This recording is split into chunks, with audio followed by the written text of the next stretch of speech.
कोलकाता में जैसा जघन्य अपराध हुआ, उसने सारे देश को झिंझोड़कर रख दिया है। मन आहत है, खून उबल रहा है, रोष और गुस्से की लहर दौड़ रही है। दिल दिमाग में बस एक ही आवाज गूंज रही है, अब बस।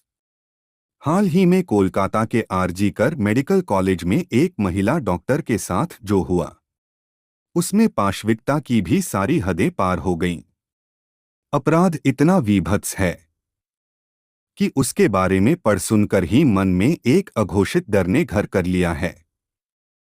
यह इस तरह की कोई पहली घटना नहीं है, किंतु लाखों आक्रोशित और आहत मन कह रहे हैं कि अब बस, अब और नहीं।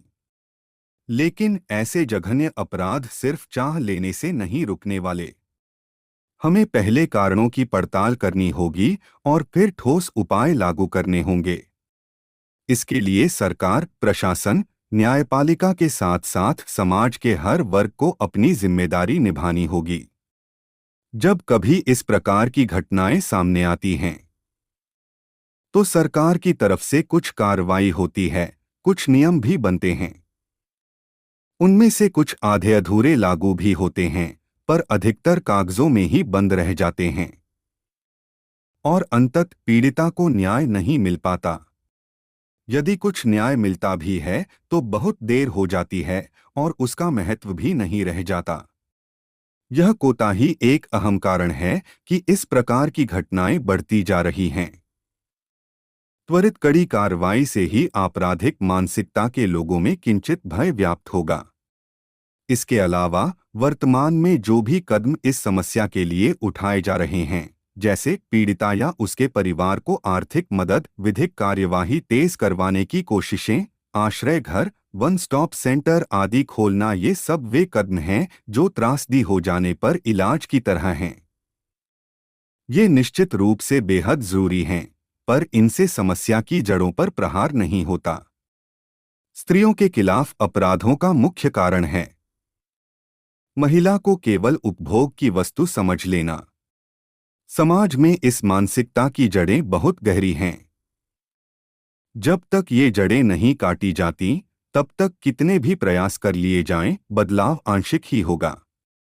इसके लिए परवरिश में सुधार करने और लड़के लड़की दोनों के साथ बराबर व्यवहार करने तथा लड़कों को भी उनकी सीमाओं का एहसास कराने की जरूरत है। बालिकाओं को जागरूक करना, उन्हें हौसला और साहस देना भी अहम कदम होगा। साथ ही बालकों में भी जिम्मेदारी का भाव भरना होगा।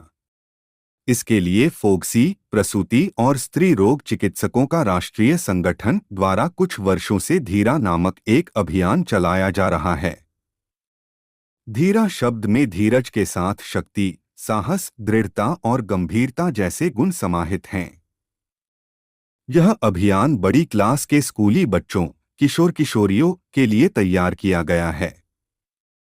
इसमें किशोरियों को इस प्रकार की घटनाओं में पुरजोर प्रतिकार करने की हिम्मत दी जाती है।